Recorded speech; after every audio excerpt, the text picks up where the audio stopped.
When people tell ghost stories, they always start with an old house. Mine starts with apartment 3B. It was the cheapest apartment I could find after graduating college. Nothing special, beige walls, stained carpet, a humming refrigerator that sounded like it was fighting for its life. The building itself was built sometime in the 70s and smelled permanently of dust and old cigarettes. The landlord, Mr. Horlow, handed me the keys and said something odd before leaving.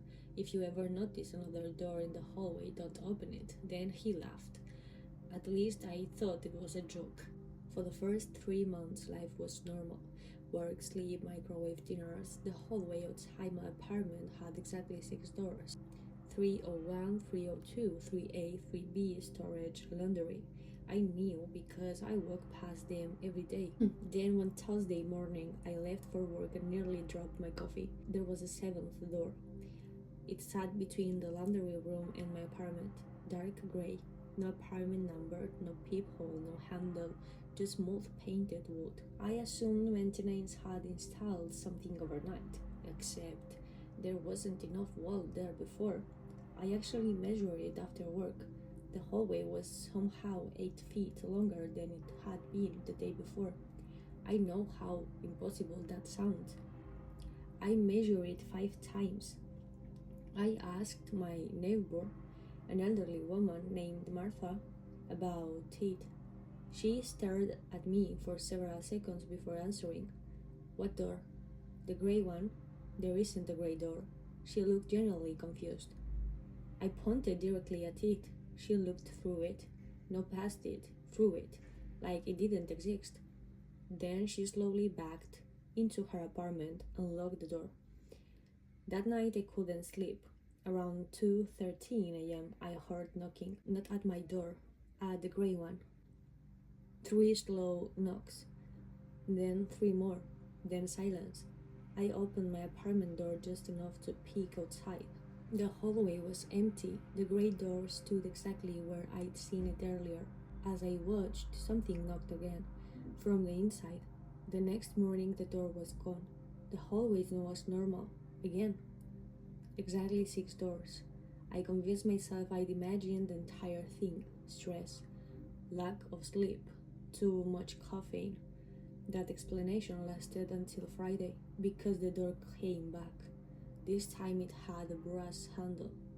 I should have ignored it. Everyone listened to this knows I should have. Instead, I reached for the handle. It was warm, like someone had been holding it moments earlier. Before I could turn it, a voice whispered directly behind me, "Don't." I spun around. No one. When I looked back, the handle was gone. Over the following weeks, the door appeared every few days.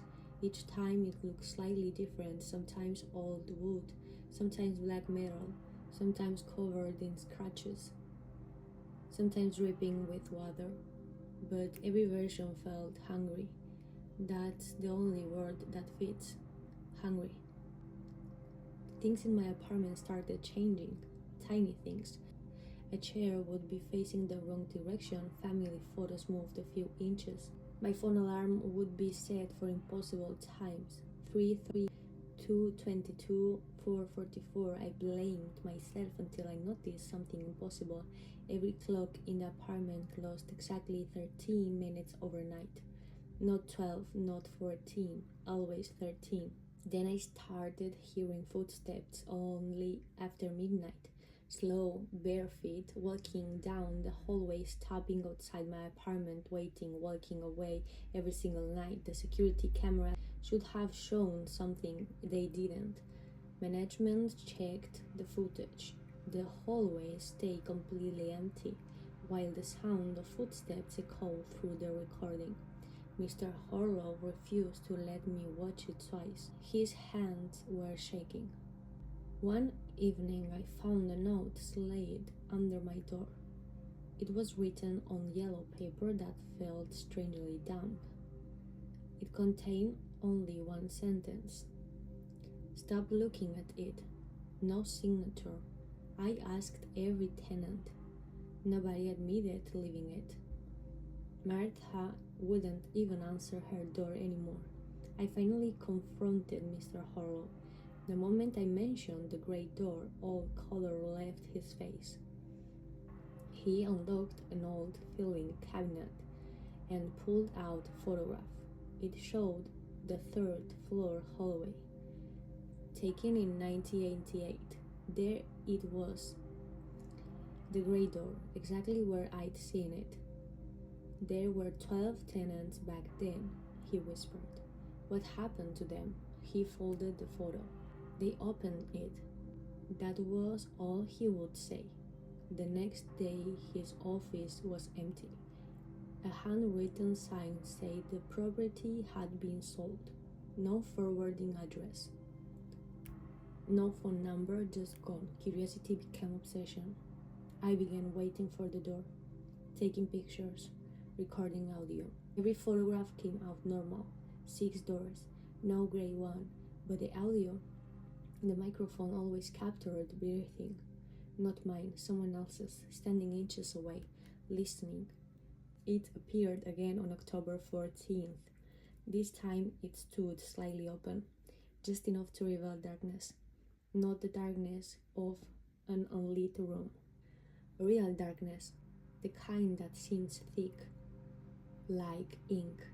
Something inside whispered my name, not loudly, lovingly, like someone who had known me forever. Against every instinct, I stepped closer. There was no floor beyond the door, only an endless hallway stretching farther than I could see. Both sides lined with identical gray doors, thousands of them, maybe millions, every single one slightly open, and behind every opening, eyes, watching, waiting. None of them blinked. Then I heard something move behind me. I turned. The hallway of my apartment was empty. When I looked back toward the great door, someone was standing inside. Me. Not someone who looked like me. Me. Same clothes, same face, same scar above my eyebrow. He smiled. I didn't. He raised one hand and slowly beckoned. Come here. I stumbled backward. He stepped forward, except he never crossed the doorway. The darkness behind him stretched like it was trying to pull him back. He kept smiling passionately, as if he knew he had all the time in the world. Then he spoke. I've been waiting for you to leave. I slammed the door. The hallway shook. Something enormous hit the other side. Once, twice, 3 times. The walls groaned. The light burst. When the emergency lightning flickered on, the grey door was gone. I moved out the next morning. Different city, different job, different life. I never told anyone why. Years passed. Eventually, I convinced myself it had been some elaborate mental breakdown. Until last week, I was unpacking boxes in my new apartment. One of them contained a family photo I lost years ago. I don't remember packing it. Everyone in the picture looked normal except me.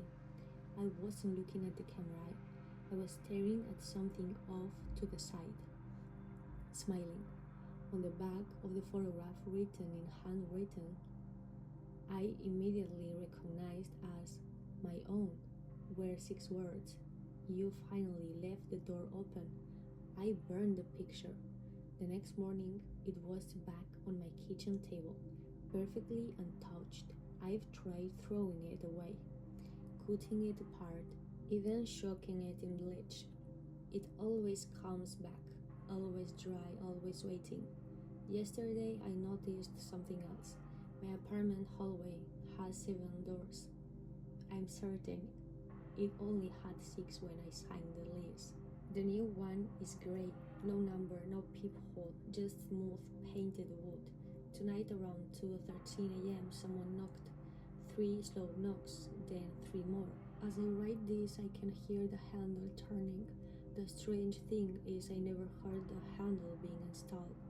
And whatever is outside, it already has my keys.